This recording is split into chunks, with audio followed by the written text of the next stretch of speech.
제가 신학교 다닐 때 친구 2명과 함께 수업을 마치고 교정을 나서는데 징치고 꽹가리 치고 굿하는 소리가 들려서 야 구경 가자 하고 징치고 꽹가리 치는 굿하는 집을 갔죠. 2층 집 창문 너머로 그 무속인의 뒷모습이 보였고 재미있게 구경을 시작하는데 곧바로 무당이 그 자리에 푹 주저앉습니다. 또 일어나서 굿을 하려다가 주저앉고 몇 번 그렇게 주저앉고 하더니 고개를 갸우뚱하고 창문 너머로 쭉 우리 있는 곳을 쳐다보더니 우리 있는 곳을 향하여 손가락으로 가르치면서 주인한테 뭐라고 하니까 주인이 노발대발 계단을 타고 후다다닥 내려오는데 한 대 칠 기세라 제가 얼른 도망을 갔습니다. 그때 무슨 일이 있었는 것인가? 그 굿을 하는 건 귀신들을 불러오는 거잖아요. 그리고 귀신들을 힘입어서 영적인 어떤 일들을 잃어보려고 시도하는 건데 귀신이 내렸다가 도망을 가니까 이게 굿이 안 되는 거잖아요. 제가 그 사건을 경험하면서 그래 내 속엔 예수님이 계시고 하나님이 함께 하시지 또 예수님이 있는 곳에 귀신들이 떠나가고 하는데 내 안에 예수님이 계시기 때문에 저런 일들이 일어나는구나 라는 것을 다시 한번 확인해 보는 시간들이었는데요. 계란이 겉으로 볼 때는 다 똑같지만 그 안에 생명의 씨앗이 있는 유정란이 있는가 하면 생명의 씨앗이 없는 무정란이 있죠. 겉으로 바라볼 땐 똑같은 계란이지만 생명이 있고 없고의 차이가 있습니다.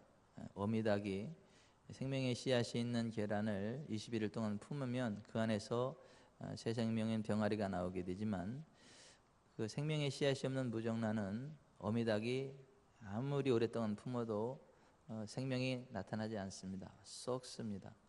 그런 식으로 이 세상에 하나님의 생명의 씨앗을 품고 있는 사람들이 있고 하나님의 생명과 상관없는 사람들이 있습니다.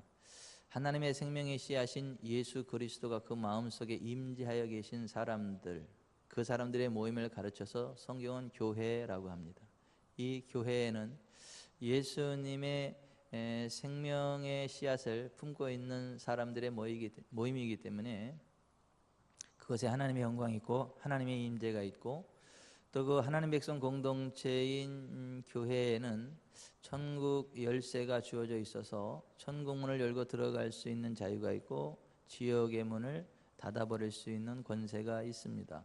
그래서 교회의 권세는 음부의 권세를 차단하는 권세고 하늘의 문을 여는 권세입니다. 교회는 천국 열쇠가 있는 곳이고 또 천국 열쇠를 나눠주는 곳이기 때문에 아주 중요한 것이고 이 교회는 하나님을 예배하는 장소요 하나님을 예배하는 공동체이기 때문에 그것에 하나님이 임재하시죠. 하나님의 영광과 권능을 부으시죠. 그리고 하나님께서 임재하심으로 끝나는 게 아니라 복을 주시죠. 그래서 영혼이 잘되고 범사가 잘되고 강건케 되는 놀라운 일들이 일어납니다. 그래서 성경은 교회를 가르쳐서 주의 집에 거하는 자들의 모임이라고 이야기하고 있고 하나님은 그곳에 복을 주시기 때문에 그것은 복의 전당이다. 눈물 골짜기로 지나간다 할지라도 그것에 샘이 있게 하시고 이른 비가 내려서 은택을 입게 하는 모든 삶을 형통하게 하는 마치 시냇가에 심기운 나무는 더위가 올지라도 가뭄이 올지라도 잎사이가 마르지 아니하고 그 잎이 청청하고 가뭄은 해도 여전히 풍성한 열매를 맺게 되는 것처럼 하나님의 은혜 안에서 환경을 초월하여 잘 될 수 있는 사람들이 하나님의 사람들이고 그런 하나님의 백성 공동체를 가르쳐서 성경은 교회라고 합니다. 그래서 교회에서 제대로 신앙생활하면 복을 받게 되어 있습니다. 영혼이 잘되고 범사가 잘되고 강건하게 되어 있습니다. 겸손과 여호와를 경외의 보상이 재물과 영광과 생명이니라. 잠언 22장 4절 그 말씀 그대로 하나님 백성 공동체인 교회는 하나님 앞에 겸손한 자들이고 여호와를 경외하는 자들이기 때문에 재물과 영광과 생명을 유업으로 받게 됩니다. 실제로 교회 생활을 제대로 잘해서 그 복을 받아 누리는 사람들이 있는가 하면 교회는 출석하지만 그와 같은 믿음의 생활을 제대로 하지 않아서 하나님의 복과는 상관이 없는 황량한 삶을 살아가는 사람들도 많이 있고, 가끔은 교회를 굉장히 공격하는 적대 세력들도 있습니다. 그러나 우리는 하나님의 부르심을 받은 자들로서 주 예수 그리스도를 영접함으로 하나님의 생명의 씨앗을 품고 하나님의 영광을 위하여 전진하는 믿음의 교회가 될 수 있기를 바랍니다. 하나님의 영광이 함께하는 복된 교회가 될 수 있기를 바랍니다. 우리가 이 교회에서 기왕 신앙생활을 할까 하면 복받는 신앙생활을 하는 게 좋겠다, 교회 생활을 하면 복받는 신앙생활을 했으면 좋겠다라는 주제의 말씀을 함께 나누고 있습니다. 우리가 이 교회에서 복받는 신앙생활을 하려면 어떻게 해야 되는가? 하나님 말씀인 성경이 이렇게 말합니다. 안식일을 기억하여 거룩히 지켜야 된다. 주일을 거룩히 지켜야 된다. 복받는 신앙생활의 첫 번째는 주일을 성수하는 것입니다. 주님의 날을 거룩히 구별하여 드리는 것이고, 그날은 육신의 일을 내려놓고 하나님을 예배하고 하나님을 찬양하고 하나님을 경배하고 또 하나님께서 기뻐하시는 생명 살리는 일들을 하는 것이에요. 그래서 성도들을 돌보고 같이 말씀을 나누고 공부하고 서로 축복하고 격려하고 세워주고, 하나님의 성전에서 성도의 교제를 하는 날, 하나님을 영화롭게 하는 날, 하나님 안에서 안식을 누리고 참 평안을 누리는 날, 그리고 하나님으로부터 복을 받고 그 받은 복을 가지고 일주일 동안 복을 거두어드리는 날. 그래서 안식일을 일컬어 즐거운 날이라 존귀한 날이라 하여 자기 일로 행치 아니하고 안식일을 기하여 거룩하게 지키는 자들은 하나님께서 복을 주시는데, 여호와 안에 즐거움을 얻게 하고 땅의 높은 곳에 올리고 거주상 야곱의 기업으로 길러주겠다. 이사야서 58장 13, 14절에 그렇게 말씀하고 있거든요. 그래서 복된 교회 생활의 첫 번째는 주일을 잘 성수하는 것이에요. 두 번째는 하나님의 말씀대로 순종하는 것이에요. 교회 생활을 하되 자기 생각대로 하면 안 되고 자기 열정만 가지고 하면 안 되고, 열심은 중요하지만 하나님이 무엇을 말씀하셨는지, 하나님이 무엇을 원하시는지, 성경에서 하나님이 우리에게 무엇을 말씀하셨는지를 정확히 알고 그 말씀대로 순종하면 복을 받습니다. 그 말씀대로 순종하면 건강의 복을 받습니다. 형통의 복을 받습니다. 만사형통하게 됩니다. 그래서 삶과 말씀에 주의하는 자는 모든 좋은 것을 얻는다. 성경 그렇게 말씀하지 않아요? 그래서 복받는 교회 생활의 두 번째는 말씀대로 행하는 것이다. 오늘 복받는 교회 생활의 세 번째 말씀을 함께 나누기를 원하는데요, 우리가 교회 생활을 하면서 복을 받으려면 하나님이 세우신 영적인 질서, 영적인 권위에 대해서 잘 알아야 돼요. 목회자의 영적 권위를 잘 알고 순복하는 삶을 살아갈 때에 복을 받는다. 따라서 합시다. 목회자의 영적 권위에 순복하는 것. 목회자의 영적 권위에 순복하는 것. 이것이 복받는 교회 생활의 세 번째 원리라고 하는 거예요. 학교에 가면 학생들이 올바른 생활을 하면서 실력을 키워갈 수 있도록 학생들을 인도하는 선생님들이 계시죠. 선생님하고 친하고 선생님의 가르침에 집중하는 학생은 공부 잘하죠. 실력을 키우죠. 그리고 공부 잘하고 실력을 키우고 거기다가 인성까지 제대로 갖추면 그 사람 복받는 삶을 살아갈 수 있게 되죠. 학교 졸업하게 되면 여기저기서 모셔가죠. 그리고 정말 존중받으면서 일에 대한 대가도 세게 받죠.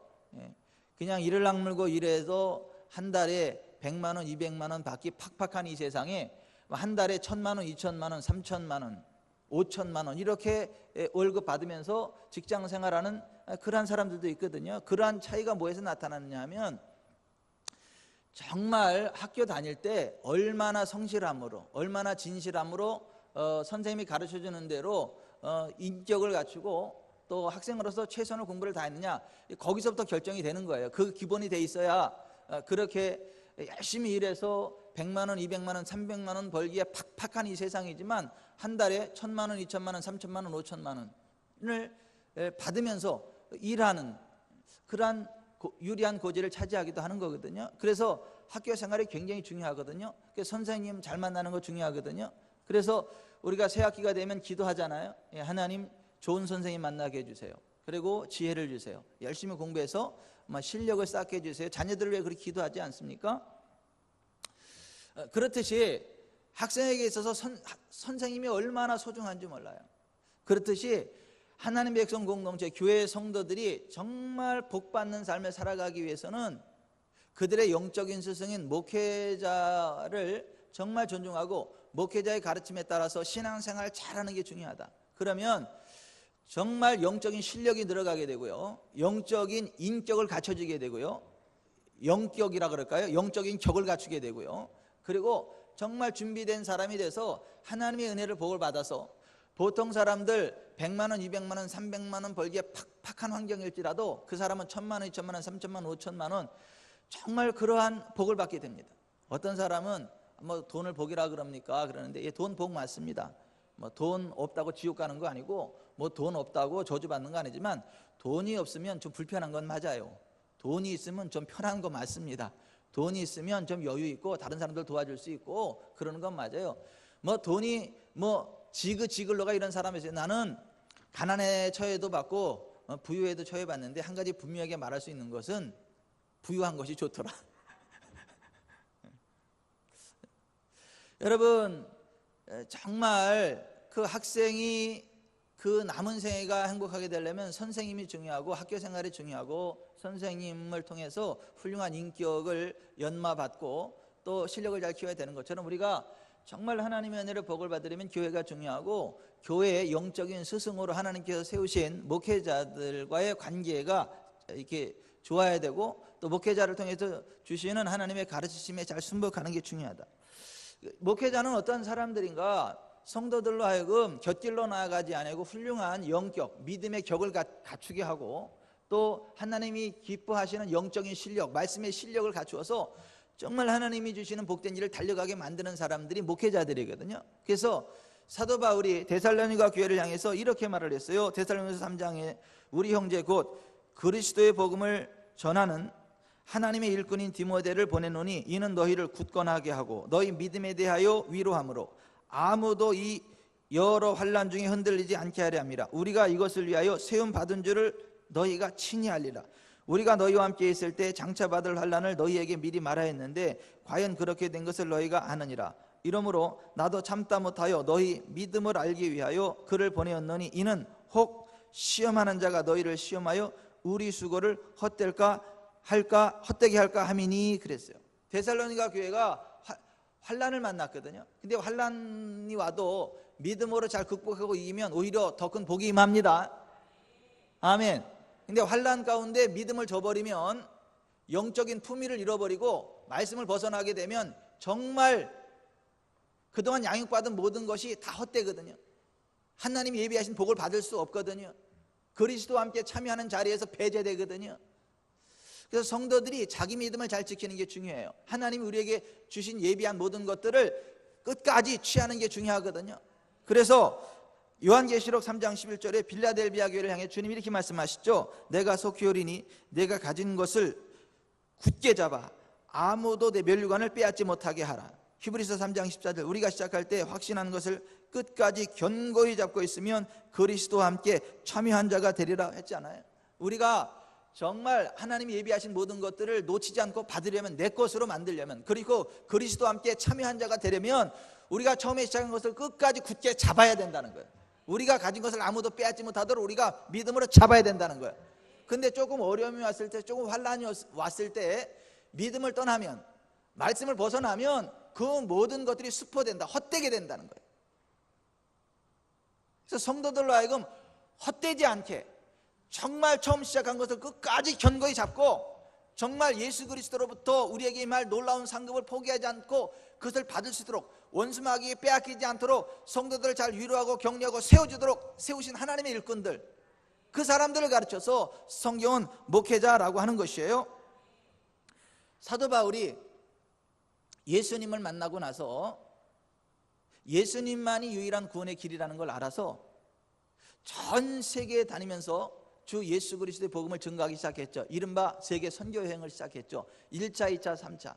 내가 남은 생에 주의 복음을 위하여 목숨 바치는 삶을 살아가리라. 나의 주의 은혜의 복음 증거하는 일을 마치려 하면 나의 생명을 조금도 귀한 것으로 여기지 아니하리라 하면서 정말 목숨 걸고 세계 선교 여행을 했거든요. 1차, 2차, 3차. 3차 선교 여행을 하면서 에베소에 갔어요. 에베소에 교회가 있는데 거기에 제자 훈련 받은 사람들이 있는데 보니까 뭔가 좀 빠진 것 같아요. 그 믿을 때 성령을 받았냐 물어보니까 성령이 뭐냐, 우리는 성령이 있음도 듣지 못했다. 그러면 너네 무슨 침례 받았는데? 요한의 침례 받았다. 아, 그거 말고 요한이 이래만 내 뒤에 오신 이는 나보다 능력이 많으니 나는 그의 신을 풀기도 감당치 못하겠노라. 그는 성령과 불로 침례 주라는데 너네 성령 침례 받은 거 아니냐? 아니다. 그래서 사도 바울이 그들에게 3년이 넘는 기간 동안에 하나님의 말씀으로 강론하면서 성령님을 가르쳤어요.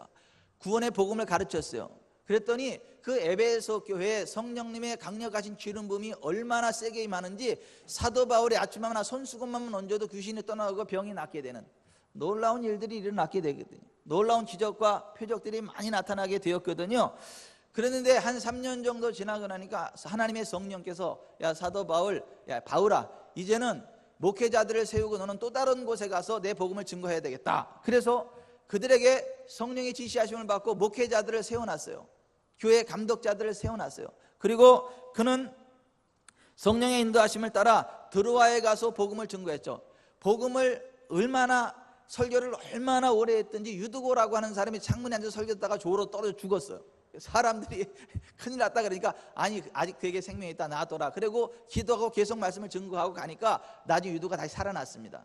그 드로아에서 하나님 말씀을 증거하고 또 밀레도로 다시 이동을 했는데 사도 바울에게 성령께서 감동을 주셨는데 에베소 교회 목회자들을 다시 불러서 그들을 경계해야 될 감동을 주셨어요. 그래서 밀레도에서 에베소 교회 목회자들을 글로 불렀습니다. 그리고 그들에게 이렇게 이야기를 했습니다. 사도행전 20장 28절, 여러분은 자기를 위하여 또는 온 양떼를 위하여 삼가라. 성령이 그들 가운데 여러분을 감독자로 삼고 하나님이 자기 피로 사신 교회를 보살피게 하셨느니라.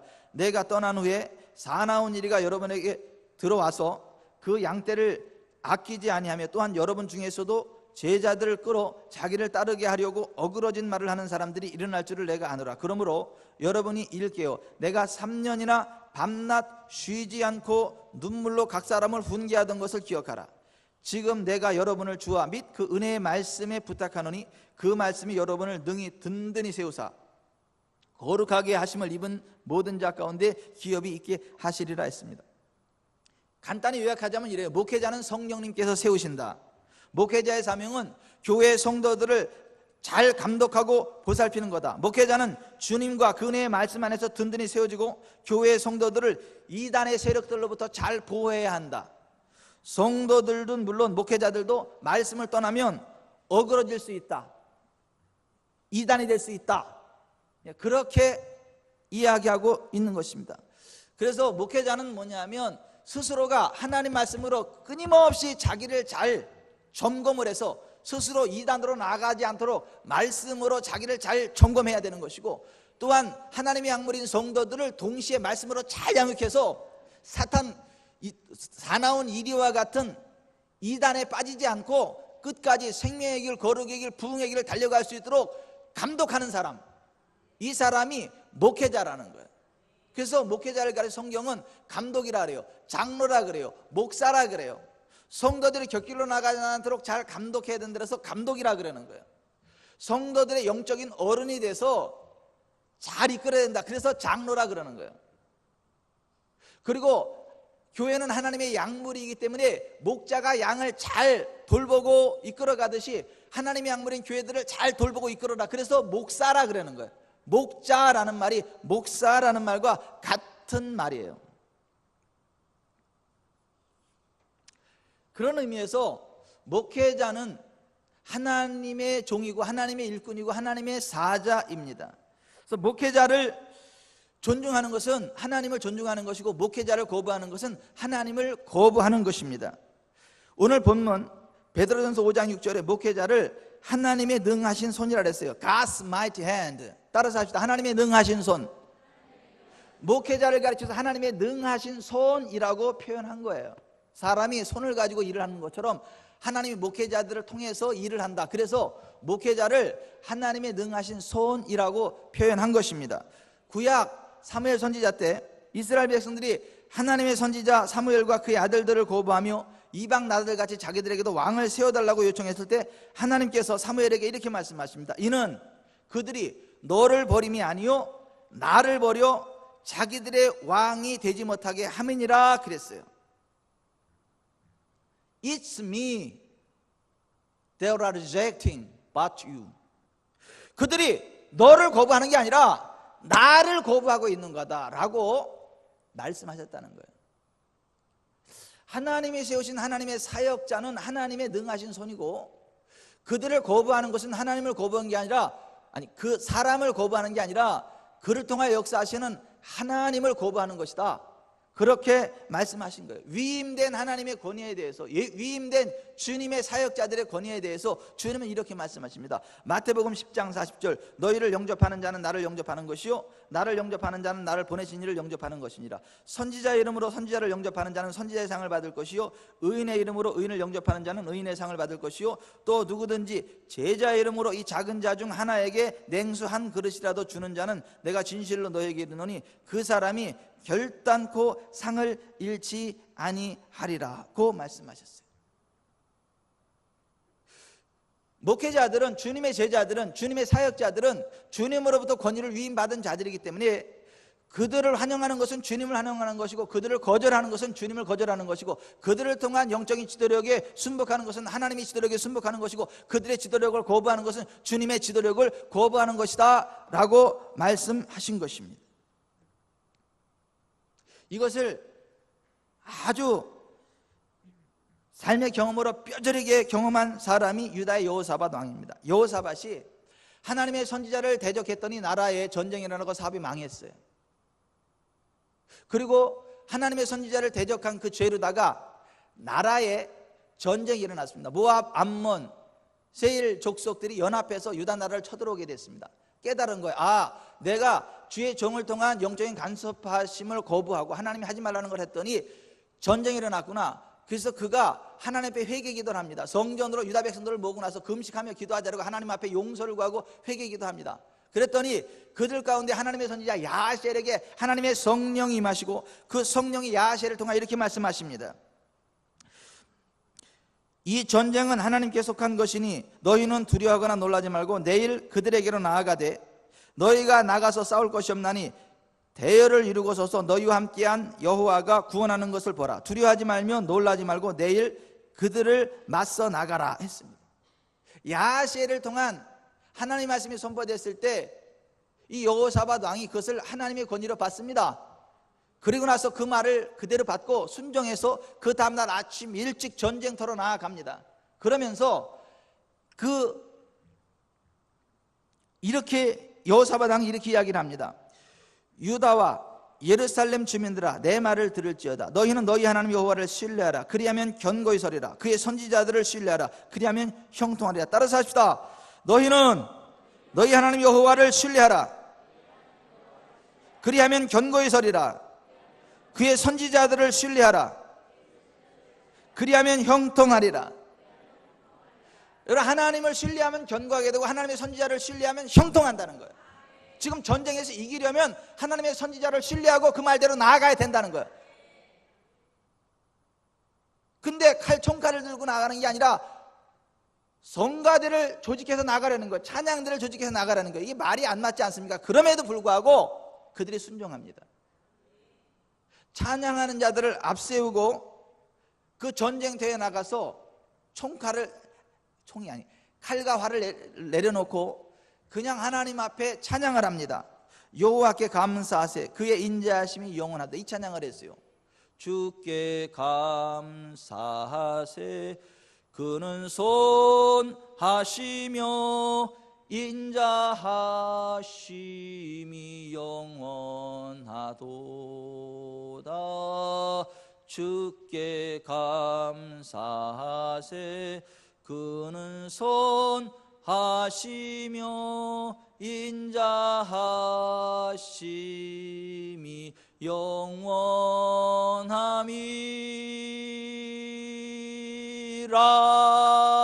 영원함이라. 이렇게 찬양했거든요. 그랬더니 그 찬양이 시작될 때 여호와의 복병이 나타나가지고 그들을 헷갈리게 하니까 모압, 암몬, 세일 산지에서 자기들끼리 더 치고받고 죽어가지고 칼 하나 쓸 필요 없이 자기들끼리 다 치고받고 다 죽어버렸어요. 가보니까 은금, 재물, 보화가 얼마나 많은지 하루 동안에 못 가지고 3일 동안에 그들이 그 은금, 재물, 보화를 다 거둬들 정도로 국가가 경제 부흥이 일어났어요. 그러면서 주변 나라들이 다 하나님을 두려워해가지고 하나님의 나라인 유다 나라를 침공하지 못하고 사방에 태평을 주셨어요. 태평성대를 이루게 됐다는 것이죠. 그 비결이 무엇으로 왔느냐 하면 하나님의 선지자를 신뢰할 때, 하나님이 세우신 영적인 지도자들을 신뢰하고 따라갈 때에 형통하게 된다는 것을 알고 선포했고 그대 순종했을 때 그 복이 임했다라고 하는 것입니다.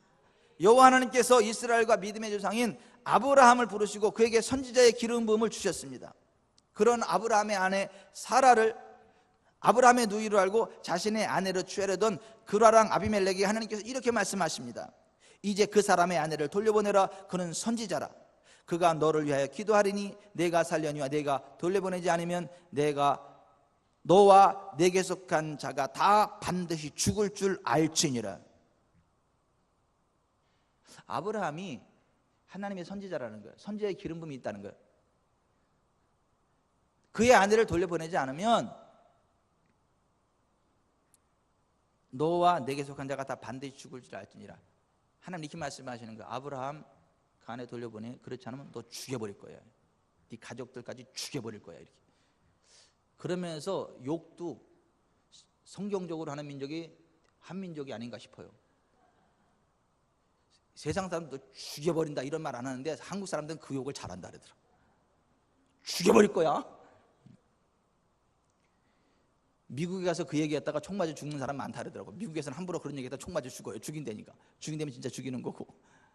근데 정말 아브라함에게 선지자의 기름 부음이 있기 때문에 그의 아내를 돌려보내지 않으면 너와 내게 속한 가족이 반드시 죽을. 이 얘기는 하나님이 그를 죽여버리겠다는 거예요. 하지만 돌려보내고 아브라함이 기도하면 너는 살게 될 거다. 그래서 아비멜렉이 그 하나님의 말씀을 듣고 나서 양과 소와 종들을 이끌어 아브라함에게 주고 그의 아내 사라도 그에게 돌려보내고 아브라함에게 이르되 내 땅이 내 앞에 있으니 내가 보기에 좋은 대로 하라 하고 사라에게 이르되 내가 은 1000개를 내 오렙에게 주어서 그것으로 너와 함께한 여러 사람 앞에서 내 수치를 가리게 하였느니 내 일이 다 해결되었느니라는 말을 했죠. 그래서 아브라함이 아내를 돌려보니까 고마우니까 그를 축복 기도했어요. 아브라함이 그를 위해 기도했을 때 하나님이 아비멜렉과 그의 아내와 여종을 치료하사 출산하게 해주셨어요. 치유가 일어났단 말이죠. 성경의 최초의 치유 사역자가 누굴까요? 아브라함이에요. 우리는 아브라함의 반열의 선자들이고 아브라함의 복을 받은 자들이기 때문에 치유 사역할 수 있습니다. 치유 사역해야 됩니다. 우리가 기도하면 병든 자가 낫습니다. 불임도 치료받습니다. 그러한 일이 일어났다는 거예요. 그리고 아브라함이 임한 선지자의 기름 부음이 이삭, 야곱에게 흘러오고 요셉에게로 흘러가고 그 기름 부음이 나라적으로는 이스라엘 전체에 있었고 그래서 이스라엘을 건드리는 건 하나님을 건드리는 거고 하나님의 선지자를 건드리는 것은 하나님의 손을 건드리는 거기 때문에 하나님이 그냥 놔두지 않겠다. 그러한 배경하에 시편 105편 15절에 이르시기를 나의 기름 부은 자를 손대지 말며 나의 선지자들을 해하지 말라 하셨도다 하는 말씀입니다. 따라서 합시다. 나의 기름 부은 자를 손대지 말며 나의 선지자들을 해하지 말라. 그러니까 하나님 백성 공동체를 공격하면 안 되고 하나님의 종을 해하면 안 된다는 거예요. 그렇게 하면 하나님이 그냥 놔두지 않겠다라고 말씀하십니다. 그래서 오늘 본문에 주님의 수제자인 사도 베드로가 이렇게 말을 하는 거 5절 봅니다. 젊은 자들아 이와 같이 장로들에게 순종하고 다 서로 겸손으로 허리를 동이라. 하나님은 교만한 자를 대적하시되 겸손한 자들에게는 은혜를 주시느니라. 그러므로 하나님의 능하신 손 아래서 겸손하라. 때가 되면 너희를 높이시리라. 여기 장로는 목회자들을 이야기하는 것이에요. 목회자들에게 순종하고 다 서로 겸손으로 허리를 동이면 하나님이 은혜를 주시지만 그렇게 하지 않는 교만한 자들은 하나님이 대적하신다. 하나님이 대적하시면 어떻게 되는 거예요? 죽는 거예요. 하나님을 이길 사람이 없어요. 이게 교회에서 주의 종 앞에서 겸손이 있느냐 없느냐, 교회 안에서 겸손이 있느냐 없느냐, 거기에 의해서 결정이 된다라고 하는 거예요. 여기 순종한다는 말은 권위 아래에 정렬하여 선다는 말이고, 허리를 동인다는 말은 노예가 주인의 말이 떨어지기가 무섭게 달려가기 위하여 끈으로 자신의 너풀거리는 옷을 허리에 동여맨다는 것을 의미해요. 옛날에는 옷이 치마와 같이 치렁치렁 거렸잖아요, 그죠? 일하기 불편하잖아요, 그죠? 그러니까 노예들은 어떻게 그 옷을 딱 해서 허리에다 졸라맵니다. 딱 졸라매고 주인이 뭐 시키면 그대로 순종하게 해서 딱 졸라매고 대기하고 있습니다. 허리를 동인다는 얘기가 그예요. 그러니까 교회에서는 주의종 앞에서 허리를 동이고 있어야 되고, 성도들끼리도 허리를 서로 동이고 있어가지고 무슨 말이 떨어지면 존중해주고 그거를 섬겨줘야지. 목 뻣뻣하고 교만하고 그러면 하나님이 그런 사람은 대적하신다는 거예요. 그래서 복을 받는 비결은 첫째가 겸손이에요. 그래서 겸손과 여호와를 경외함의 보상이 재물과 영광과 생명이다. 여러분 겸손합시다. 주의종 앞에 겸손합시다. 성도들끼리 서로 겸손합시다. 서로 섬깁시다. 그래야 복을 받는다라고 하는 거예요. 하나님의 이 질서를 대적하고 거부하고 교만하면 하나님을 대적하는 거다, 이런 말씀. 조이 도우소는 하나님을 경외하는 마음에서 이렇게 말했습니다.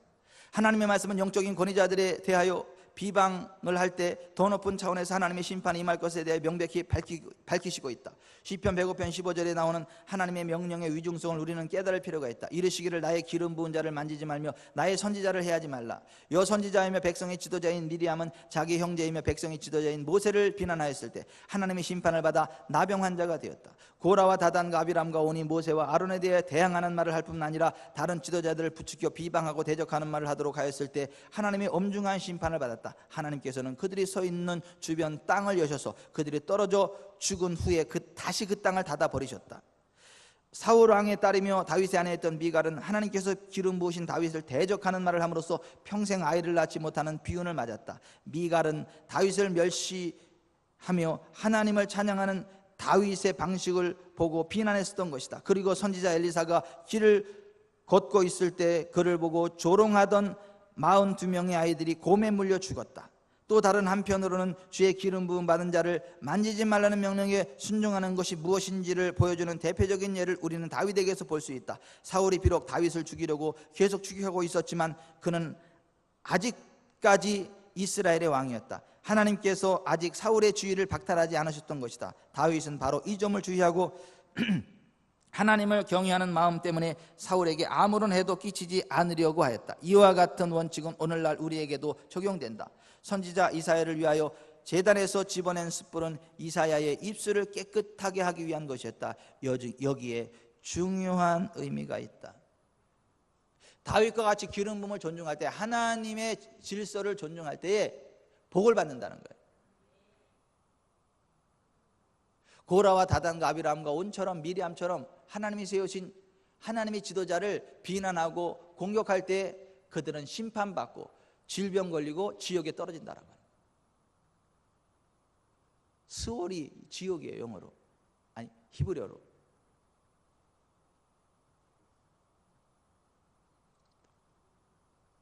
사탄은 하나님의 질서를 무너뜨리려고 주의 종을 대적하게 만드는 놈이고, 성령님은 하나님의 영적인 질서에 따라 서로 사랑하고 격려하고 세워주고 겸손하게 만드시는 분이십니다.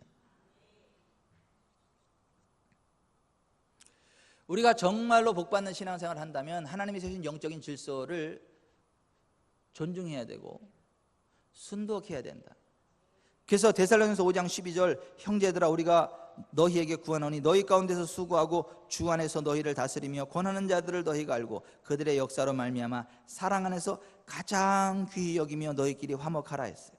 히브리서 13장 17절, 너희를 인도하는 자들에게 순종하고 복종하라. 그들은 너희 영혼을 위하여 경송하기를 자신들이 청산할 자인 것 같이 하느니라. 그들로 하여금 즐거움으로 이것을 하게 하고 근심으로 하게 하지 말라. 그렇지 않으면 너희에게 유익이 없느니라 그랬어요. 사탄은 주의 종을 비방하고 대적하게 하는 놈입니다. 스가랴 3장 1절, 대제사장 여호수아는 여호와의 천사 앞에 섰고 사탄은 그의 오른쪽에 서서 그를 대적하는 것을 여호와께서 내게 보이시니라.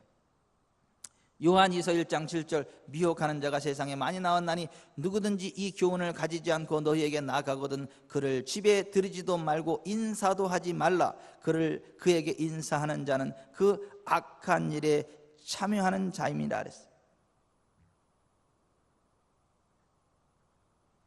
주의 종을 대적하는 건 사탄의 일이에요. 이단이에요. 그러한 사람들은 인사도 하지 말라는 거예요. 집에 들이지도 말라는 거예요. 교제하지도 말라는 거예요.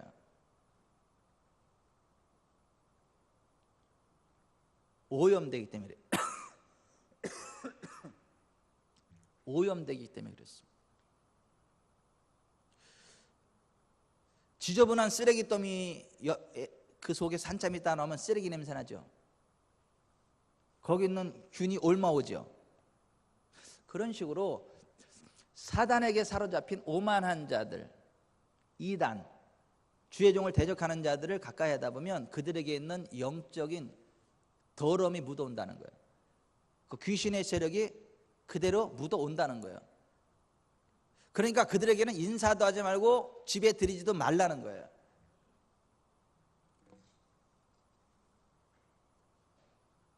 말씀을 정리하겠습니다.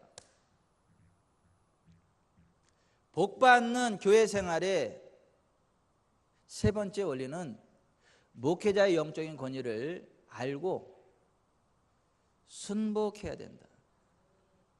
그러나 기억해야 될 것은 목회자일지라도 하나님 말씀에 집중하지 않으면 이단으로 빠질 수 있다. 어그러질 수 있다. 성도도 마찬가지다. 그래서 하나님 말씀에 집중해야 되고 하나님 말씀대로 순종해야 된다. 하나님 말씀으로 스스로를 점검해 봐야 된다.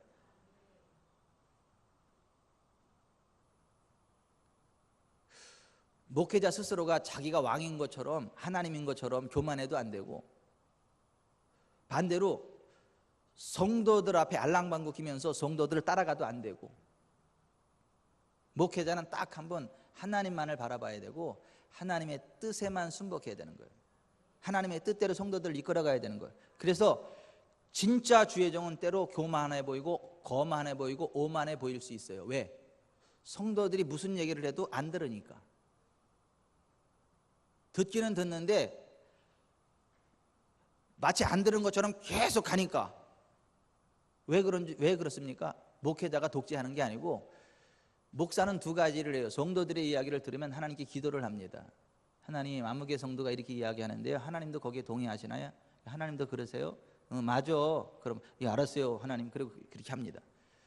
근데 아니야, 그거 무시해. 아니, 너 가던 길 계속 가. 그러면 알았습니다 하나님. 그리고 그냥 그 길 가요 계속. 근데 하나님 반대편에 선 사람들은 뭐라고 생각을 하느냐면, 우리 목사는 마이웨이야. 그냥 누가 무슨 말을 해 안 들어. 그냥 지멋대로만 해. 독재야. 성도들 신경도 안 써. 그냥 목사 지가 왕인 줄 알아. 이렇게 얘기를 해. 아니에요. 하나님이 왕이에요. 목사는 하나님의 종이고 하나님의 뜻대로 순종해야 되는 사람이지, 성도들의 비교나 맞추면서 성도들이 원하는 대로 왔다 갔다 하는 사람이 아닌 거예요.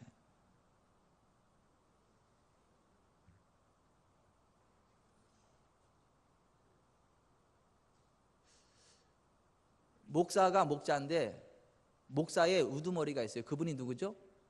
예수님이에요. 그래서 오늘 본문에 예수님을 목자장이라고 하는 거예요. 목자장이신 주님의 음성만을 듣고 하나님의 약물인 성도들을 잘 이끌어야 되고, 성도들은 목자장의 지시를 받는 지역의 목사의 영적인 지도를 따라서 순종하고 복종하고 겸손으로 허리를 동이고 사랑으로 나아가야 그게 복받는 교회라는 거예요. 그게 복받는 믿음의 공동체라고 하는 거예요. 우리 교회가 그런 교회가 될 수 있기를 바랍니다. 오늘 본문 베드로전서 5장 1절에서 6절 같이 한번 읽겠습니다. 너희 중 장로들에게 권하노니 나는 함께 장로된 자요 그리스도의 고난의 증인이요 나타날 영광에 참여할 자니라. 너희 중에 있는 하나님의 양무리를 치되 억지로 하지 말고 하나님의 뜻을 따라 자원함으로 하며 더러운 이득을 위하여 하지 말고 기꺼이 하며 맡은 자들에게 주장하는 자세를 하지 말고 양무리의 본이 되라. 그리하면 목자장이 나타날 때에 시들지 아니하는 영광의 관을 얻으리라. 젊은 자들아, 이와 같이 장로들에게 순종하고 다 서로 겸손으로 허리를 동이라. 하나님은 교만한 자를 대적하시되 겸손한 자들에게는 은혜를 주시느니라. 그러므로 하나님의 능하신 손 아래에서 겸손하라. 때가 되면 너희를 높이시리라. 아멘. 우리 교회 이런 교회 됩시다. 또 하나 기억하세요. 목사는 테크닉이 뛰어난 사람이 아니에요. 목회자는 무슨 똑똑한 사람, 실력이 대단한 사람이 아니에요. 하나만 탁월한 사람이요. 주님 사랑하는 거. 주님을 사랑하는 그거 하나가 탁월해서 주님이 쓰시는 거예요. 그래서 베드로를 불러놓고, 야, 요한 애들 시몬아, 네가 다른 사람들 나 더 사랑하냐? 내가 주님을 사랑하는 줄 주께서 아십니다. 그러면 내 양을 쳐. 야, 요한 애들 시몬아, 너 다른 사람들 나 더 사랑하냐? 네, 제가 주님 사랑하는 줄 주께서 아십니다. 그러면 내 어린 양을 먹여. 그러니까 주님을 사랑하느냐 그것을 확인하고 나서 목양을 맡긴 거예요. 목회자로 세운 거예요. 그러니까 목회자들은 주님을 사랑하는 거, 그거 하나가 탁월한 사람들인 거지, 똑똑한 사람들이 아니고 기술이 뛰어난 사람들이 아니고 뭐가 대단한 사람들이 아니에요. 그냥 따라잡시다. 목회자는 주님 사랑하는 것, 그거 하나가 탁월한 사람들이다.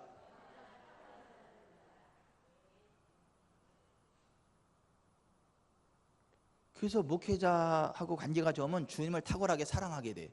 같이. 그래서 복을 받아요. 기도하겠습니다. 여러분, 기왕 신앙생활 할 거면 복 받아야 되지 않겠어요? 교회 생활이 복 받는 생활이 되지 않겠어요? 그러면 목회자의 영적인 권위를 순종하셔야 돼요.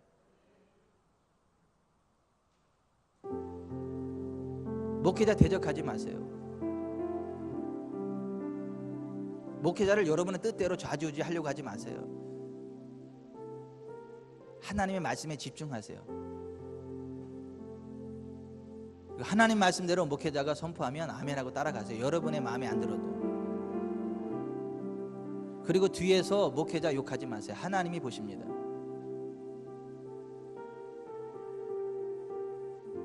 내가 욕하는 거 누가 꼰질렀나? 아니, 꼰질르지 않았어요. 예방주사 놓는 거예요.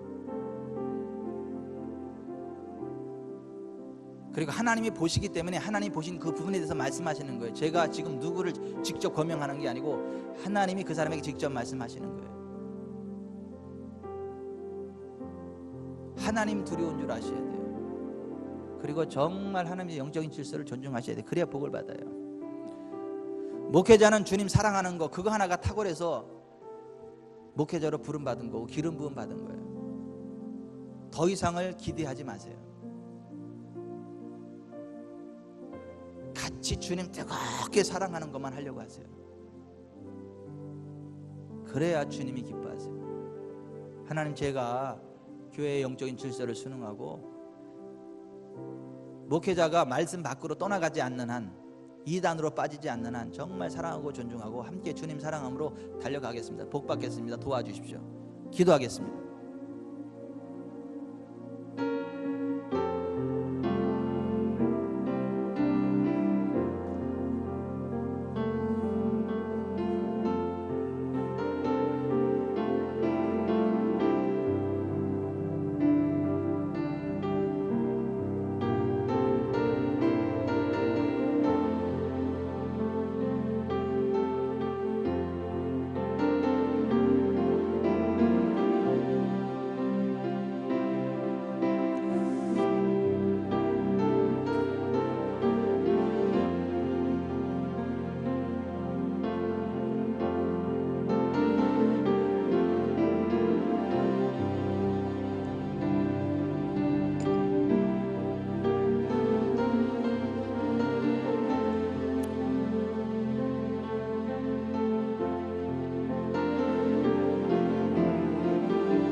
시몬아,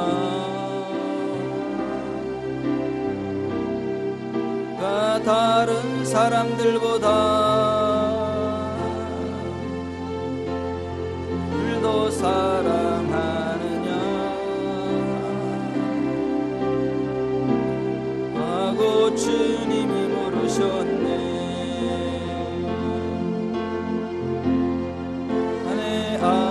아들시구나. 내가 다른 사람들보다 나를 더 사랑하느냐 하고 주님이 물으셨네.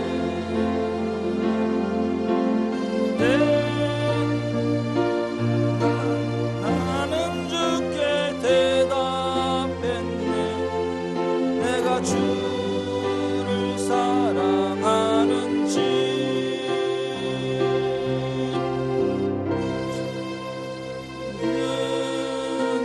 주님께서 아십니다. 주님께서 내 마음 아시리.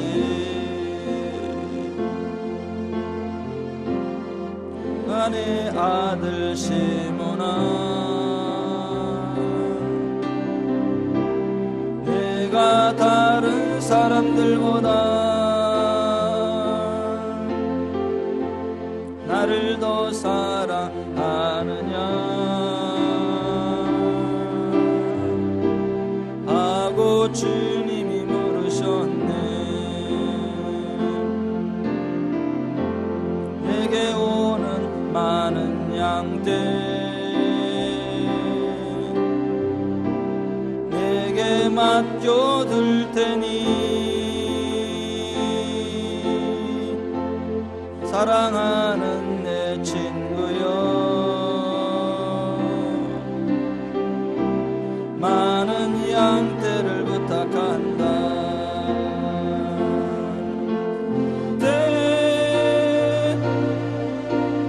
나는 주께 대답했네. 내가 주를 사랑하는지.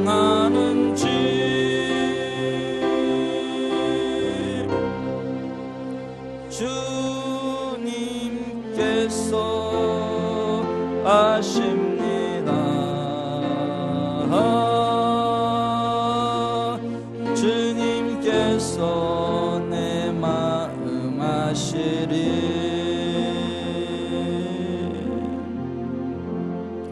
좋으신 아버지 하나님, 저희가 주님을 사랑함으로, 목회자와 성도들이 서로 사랑하고 격려하고 세워주고 축복함으로 하나님의 기뻐하심을 입는 길 달려가기 원하고, 하나님이 주는 복된 삶 살아가기 원합니다. 우리 교회 그런 교회로 세워 주옵소서. 예수님의 이름으로 기도드리옵나이다. 아멘.